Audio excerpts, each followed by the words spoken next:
Welcome to DK videos. आज हम study करेंगे the first cities, the Harappan civilisation. The first cities, इसके बारे में अपन देखते हैं।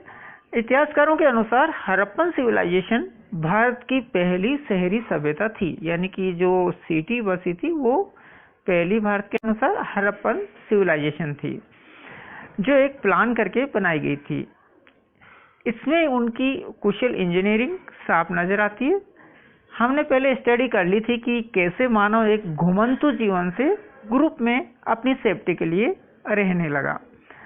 खेती के आविष्कार से वह एक जगह घर बनाकर रहने लगा। धीरे धीरे और परिवार भी वहां रहने लगे। इससे गांवों का विकास हुआ, यानी कि इससे विलेज बने। जब यहाँ की पॉपुलेशन बढ़ने लगी तो एक बड़े गांव का निर्माण हुआ, यानी छोटे गांव के बाद में बड़े गांव का निर्माण हुआ। अब उन्होंने बहुत सी नई स्किल्स सीख ली थी और कुछ नए धंधे भी शुरू हो गए थे। इससे बड़े गांव नगरों में बदलने लगे। जब नगरों के लोग अपना उत्पादन बढ़ाने लगे तो उनको पास के नगरों में व्यापार भी करना पड़ा। इस तरह एक नगरीय टाउन कल्चर की शुरुआत हुई। तो इस तरह यानी कि जो टाउन कल्चर है वो बना। ऐसी ही एक सिविलाइजेशन भारत में इंदुज वैली लगभग 5000 ईयर पहले थी। इसके समकालीन विश्व में अन्य सिविलाइजेशन टिग्रिस यूफ्रेटिस मेसोपोटामिया में, नील वैली इजिप्ट में और ह्वांगो चाइना में थी। The settlement pattern of the Harappan civilisation. अब अपन पढ़ेंगे इसके बारे में। भारत की सबसे पहली सिटी जो खोजी गई थी वह थी मोहनजोदारो, जो कि लरकाना जिला सिंध में थी। इसके बाद दूसरे शहर की जो खोज हुई थी वह थी हरप्पा, जो कि सहवाल जिले में थी। जो मुख्य सिविलाइजेशन थी वे सभी सिंध यानी कि इंदुज नदी के आसपास थी। इसलिए इस सिविलाइजेशन का नाम इंदुज वैली या सिंधु घाटी सिविलाइजेशन नाम से जाना जाता है। तो इसका नाम इंदुज वैली या सिंधु घाटी सभ्यता क्यों पड़ी? क्योंकि ये जो सभ्यता थी वो सिंधु नदी के आसपास यानी कि इंदु नदी के आसपास बसी हुई थी। कुछ इतिहासकार इसे हरप्पन सिविलाइजेशन के नाम से भी पुकारते हैं, क्योंकि ज्यादातर पैटर्न हरप्पा से मिलता जुलता था। इसके अलावा भी कुछ और जगह भी थी जहां उस सभ्यता के अवशेष मिले। इनमें चंडीगढ़ के निकट रोपर, अहमदाबाद के निकट लोथल और राजस्थान में कालीबंगन। ये इस बात को सिद्ध करते हैं कि ये सभ्यता बहुत बड़ी थी और भारत में चारों ओर फैली हुई थी। इस सिविलाइजेशन की कुछ खास बातें जो थी उनमें से मुख्य ये है, यहाँ नगर और शहर थे, यानी कि ये छोटे गांव कम थे और नगर और शहर ज्यादा थे। फूड का उत्पादन आवश्यकता से अधिक होता था, व्यापार भी होता था और टेक्नोलॉजी का प्रयोग भी वे करते थे। इसके अलावा वे अच्छे कलाकार भी थे। उनकी एक भाषा थी यानी कि लैंग्वेज भी थी, जिसमें वे लिखते भी थे और बोलते भी थे। इसके अलावा जो वहाँ का समाज था वो विभिन्न इकोनॉमिक और सोशल आधार पर विभाजित हो रखा था, यानी डिवाइड हो रखा था। और कानून और न्याय की व्यवस्था थी जो एक गवर्नमेंट करती थी। अब हम आगे पढ़ेंगे कि how was this civilisation discovered, यानी कि इस सिविलाइजेशन की खोज किस तरह से हुई थी। तो देखिए 1921 यानी 1921 में पश्चिम बंगाल जो पंजाब था वहाँ के मोंटगोमेरी जिले में राय बहादुर दयाराम साहनी ने हरप्पा सभ्यता की खोज की। और उसके बाद 1922 1922 में आर.डी. बनर्जी ने इस मोहनजोदारो सभ्यता की लरकाना जिले में सिंध में खोज की। दोनों ही जगह अभी कहाँ है? पाकिस्तान में। यानी कि पहले भारत में थी, लेकिन जब भारत और पाकिस्तान दो अलग देश बन गए तो वो पाकिस्तान में चली गई। दोनों की जो जगह थी वो आज से लगभग 4500 यानी कि 4500 ईयर पहले थी। यानी कि आज से कितनी पुरानी सभ्यता थी ये? 4005 ईयर लगभग अबाउट। मोहनजोदारो का सिंधी में अर्थ होता है मरसकों का टीला और हरप्पा का अर्थ होता है शिव का भोजन। यानी कि हड़प्पा का मतलब शिव का भोजन और मोहनजोदारो का मतलब मृतकों का टीला, यानी जो मर जाते हैं उनका टीला। अब हम हड़प्पन सिविलाइजेशन की जो मुख्य बातें उनके बारे में स्टडी करेंगे। तो देखिए इसमें फर्स्ट यूनिक आर्किटेक्चर, तो इसमें फर्स्ट ये है कि टाउन प्लानिंग। इंदुस वैली के लोग ज्यादातर शहरी लोग थे। जब हम मोहनजोदारो या हड़प्पा के शहरों को देखते हैं तो हमें इस बात का पता चलता है कि उन्होंने एक प्लानिंग करके नगर बनाए थे। सड़कें 9 फीट से 34 फीट तक चौड़ी थी, यानी कि 9 फीट से 34 फीट तक चौड़ी थी। गलियां और सड़कें सीधी थी जो एक दूसरे को राइट एंगल पर काटती थी। किसी को भी इधर उधर मकान बनाने की अनुमति नहीं थी, वे बिल्कुल सीध में बने थे, यानी कि जहां मर्जी जहां मकान बना लिए ऐसा नहीं था उस समय। जो गलियां थी कॉर्नर पर गोलाकार थी, यानी कि गोल राउंड में थी, जिससे बड़ी गाड़ियां आसानी से घूम सके। हर घर में उसका एक अलग डस्टबिन होता था। किसी को भी गलियों में कचरा फेंकने की छूट नहीं थी।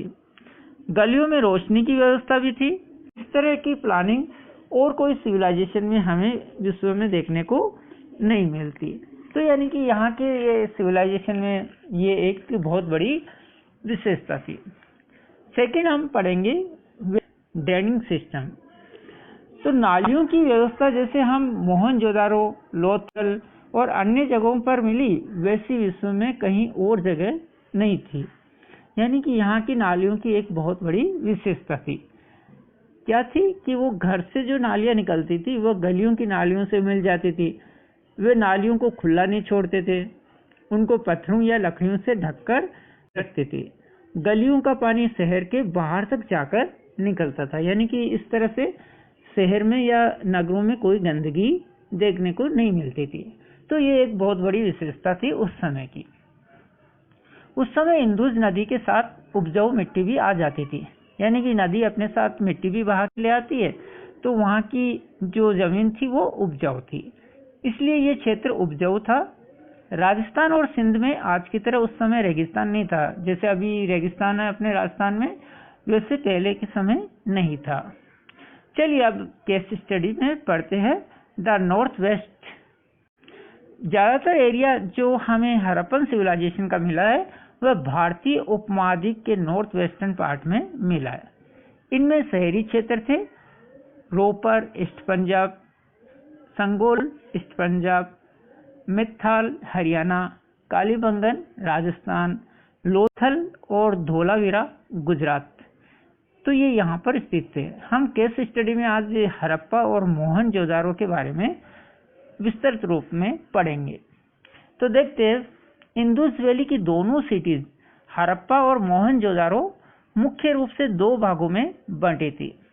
पहला भाग कुछ ऊंचाई पर बना था जो सिड्डेल कहलाता था, जहाँ सरकारी भवन, मंदिर, दुकानें, भंडार गृह आदि बने थे। अगर कोई आक्रमण होता था या बाढ़ आ जाती तो लोगों को यहाँ रखकर सुरक्षित किया जाता था, यानी कि ये पार्ट ऊपर की ओर था थोड़ा सा, इसलिए यहाँ सुरक्षित था। दूसरा पार्ट जो था वह कुछ बड़ा था, यहाँ आम पब्लिक रहती थी और अपना कार्य करती थी। यह पहले वाले पार्ट से कुछ नीचे था। सिड्डेल की सबसे इम्पोर्टेंट बिल्डिंग जो थी वो थी गर्निज। ये क्या था कि यह एक रेक्टेंगल साइज की बिल्डिंग थी नदी के पास में, जिसमें अनाज इकट्ठा करते थे वो, और जो अनाज उनके पास इकट्ठा होता था उसको नदी के रास्ते से वो दूसरे शहरों में आसानी से पहुंचा सकते थे। इसके पास ही काम करने वालों के वर्कशॉप भी बने हुए थे।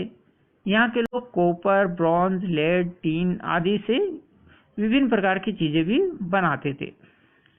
अब मोहनजोदारो के बारे में अपन देखते। मोहनजोदारो की किड्डेल में एक की असेंबली हॉल भी मिला था, जो एक बहुत बड़ा भवन था।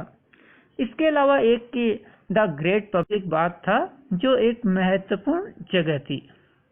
यह बात आम लोग धार्मिक उत्सवों में यूज करते थे, यानी कि कोई फेस्टिवल वगैरह होते थे तब सब लोग वहीं एक जगह स्नान करते थे। लोअर पार्ट में बहुत से भवन मिले जो ईंटों और मिट्टी से बने थे। उनके मकानों में फर्श जो होता था वो भी पक्का होता था और छतें जो होती वो मिट्टी या लकड़ी की सहायता से बनाई गई थी। अब आइए देखते हैं इनकी जो क्राफ्ट कला और प्रोडक्शन जो था वो क्या था। तो इंडस वैली के लोगों ने आर्ट और क्राफ्ट में बहुत प्रगति कर ली थी, यानी कि वहाँ बहुत इसमें डेवलपमेंट हो गया था। इसके लिए उन्हें बहुत सा रॉ मटेरियल की आवश्यकता पड़ती थी, यानी कि कच्चे माल की आवश्यकता पड़ती थी। लकड़ी और कॉटन तो उन्हें वहीं लोकल मिल जाती थी, लेकिन कॉपर, टीन, सिल्वर, गोल्ड आदि को उन्हें दूसरी जगहों से मंगवाना पड़ता। हड़प्पन लोगों को कॉपर खेतड़ी से, टीन अफगानिस्तान से और ईरान से, सोना कर्नाटका से मंगवाना पड़ता। अब आगे देखते हैं अपन craft of image making and sculpture. तो हमें बहुत सी वहां पर मूर्तियां मिली थी, जिनमें जानवरों की, मनुष्यों की मूर्तियां प्रमुख थी। इनमें एक की जो मुख्य मूर्तियां थी उनमें young well, strong watch dog, एक योगी और एक डांसर लड़की की मूर्ति प्रसिद्ध है, जिनमें मुख्य मूर्तियां मिली थी। अब अपन देखते हैं क्राफ्ट ऑफ पोटेरी। तो पोटरी यानी कि जो मटके वगैरह बनाने की क्राफ्ट थी वो भी उनकी बहुत शानदार थी। इंडस वैली के लोग घड़ों या मटकों पर बहुत ही सुंदर चित्रकारी करते थे। इनमें वे विभिन्न रंगों का उपयोग करते थे। Craft of jewellery making. अब जो गहने बनाते थे वो किस तरह से? हड़प्पा के लोग गहने बनाने और उन पर नक्काशी करने में बहुत निपुण थे। वे सोने, चांदी, तांबे और बहुमूल्य पत्थरों से नेकलेस, चूड़ियां, अंगूठी आदि बनाते थे। उस समय औरतें और पुरुष दोनों गहने पहनते थे, यानी कि दोनों पहनते थे, जेंट्स और लेडीज दोनों गहने पहनने के शौकीन थे। Craft of toy making. खोज में बहुत से खिलौने और डोल भी मिले थे। वे यानी कि जो बच्चों की सीटी होती है बजाने की, मिट्टी की गाड़ियां, जानवर, हल आदि खिलौने बनाते थे। तो यानी कि खिलौने बनाना भी उनको आता था। अब अपन देखते हैं आर्ट ऑफ पेंटिंग। वे बहुत अच्छे पेंटर भी थे। मिट्टी के घड़ों, मूर्तियों तथा दीवारों पर की गई उनकी पेंटिंग इस बात को सिद्ध करती है। Art of carving. विभिन्न सीलों पर उन्होंने भैंस, राइनोसेर, चीते, हिरण आदि को उकेरा था। अब देखते हैं उनका आर्ट ऑफ राइटिंग। उनको लिखना भी आता था। वे लेफ्ट से राइट साइड की ओर लिखते थे, यानी कि लेफ्ट से राइट की ओर वो लिखते थे, लेकिन उनकी जो लिखी हुई लिपि है वो अभी तक इतिहासकार पढ़ने में सफल नहीं हो सके। अब हम पढ़ेंगे सील्स एंड देयर इम्पोर्टेंस। हमें वहां की खोज में बहुत बड़ी मात्रा में सील्स मिली थी। ये बहुत से अलग अलग मटेरियल से बनी थी। इन सीलों पर अंकित चित्रों से हमें उनकी ड्रेस, गहने, हेयर स्टाइल आदि की जानकारी मिलती है। ये सीलें व्यापार और धार्मिक कारणों में उपयोग की जाती थी। इन 2000 सीलों में जो सबसे प्रमुख थी वो थी शिव पशुपति की सील, जो हमें मोहनजोदारो से मिली थी। अब आगे हम पढ़ते हैं कि लाइफ इन द सिटी, उनके जीवन कैसा था। Social and economic life of the people. वे लोग कॉटन और ऊन के बने वस्त्र पहनते थे। में जो मनुष्य होते थे यानी कि मैन होते थे वो धोती पहनते और एक शॉल अपने लेफ्ट शोल्डर से नीचे की ओर राइट कंधे तक पहनते थे। औरतें भी लगभग ऐसा ही पहनावा पहनती थी और गहने जो जेंट्स और लेडीज दोनों पहनते थे। अब उनका ऑक्यूपेशन क्या था, यानी कि वो क्या कार्य करते थे।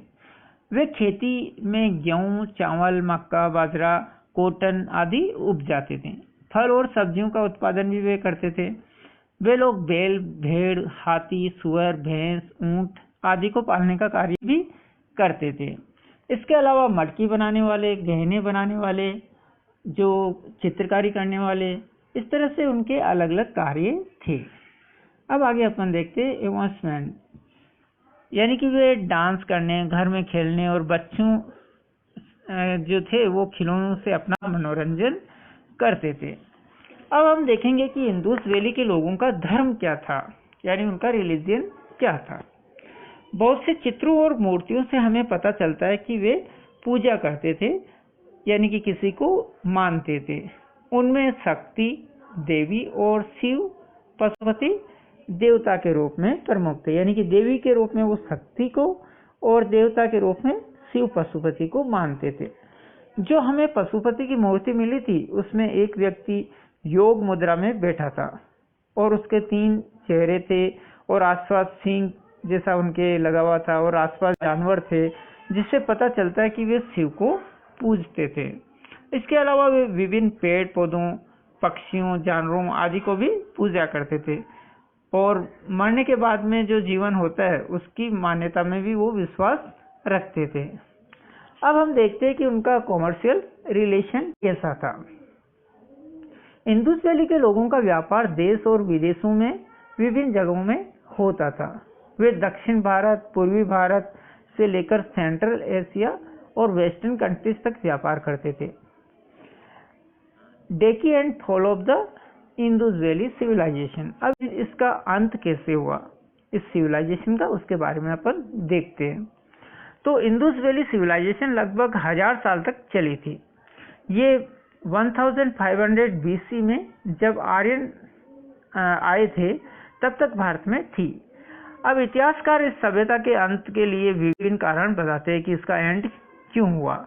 कोई कहता है इनमें कि महामारी हो गई थी, यानी कोई बीमारी हो गई थी, जैसे अभी कोरोना की बीमारी हो रखी है, वैसे कोई बड़ी बीमारी आई होगी जिससे कि सभी लोग खत्म हो गए। दूसरा इतिहासकार बोलते हैं कि कोई मौसम में इतना बदलाव आया होगा जिससे कि मतलब सूखा पड़ गया और जो इलाका था वो रेगिस्तान में बदल गया और लोग खत्म हो गए। कुछ लोग ये भी कारण मानते हैं कि जो आर्यन लोग आए थे उन्होंने इन पर अटैक करा और इनको खत्म कर दिया। और कुछ इतिहासकार मानते हैं कि कोई बहुत बड़ा भूकंप आया होगा जिससे ये सभ्यता नष्ट हो गई। तो ये सब अलग अलग कारण इतिहासकार बताते हैं। अब अपन देखते हैं conclusion, contribution of the Indus valley civilisation, यानी कि इसका क्या महत्व है, इस सिविलाइजेशन का क्या इम्पोर्टेंस है हमारे लिए। तो इंदुस वैली के लोग प्यार से एक दूसरे के साथ रहते हुए एक आलीशान और सुविधाजनक जिंदगी को जीते थे। उनकी चित्रकारी, भवन एवं नगर निर्माण की कला बहुत अद्भुत थी। घड़े और गाड़ियों का निर्माण भी महत्वपूर्ण था। अब हम अंत में देखेंगे कि हड़प्पन और आर्यन सिविलाइजेशन में क्या अंतर था। तो जो आर्यन लोग थे वो थे ग्रामीण, जबकि हड़प्पन लोग थे शहरी। इंदुस वैली के लोग शांति प्रिय थे, जबकि आर्यन लोगों को युद्ध करना पसंद था, वो हमेशा युद्ध में उलझे रहते थे। आर्यन लोगों को घोड़ों का प्रयोग करना आता था, जबकि इंदुस वैली वाले ये नहीं जानते थे। आर्यन लोग गाय को पूजते थे, जबकि इंदुस वैली वाले बैल को। इंदुस वैली के लोग शिव और शक्ति की पूजा करते थे, जबकि आर्यन लोग प्राकृतिक देवताओं की। हड़प्पन लोगों को इंडोर गेम प्रिय थे, जबकि आर्यन लोगों को शिकार करना, रथ दौड़ और जो बाहर खेलते हैं गेम वो पसंद थे। तो इस तरह से दोनों में ये मुख्य अंतर था। तो आशा आपको ये पार्ट समझ में आया होगा। अगर आपको वीडियो अच्छा लगा हो तो कृपया मेरे चैनल को सब्सक्राइब कीजिए और इस वीडियो को लाइक और शेयर कीजिएगा। Thanks to watching my video.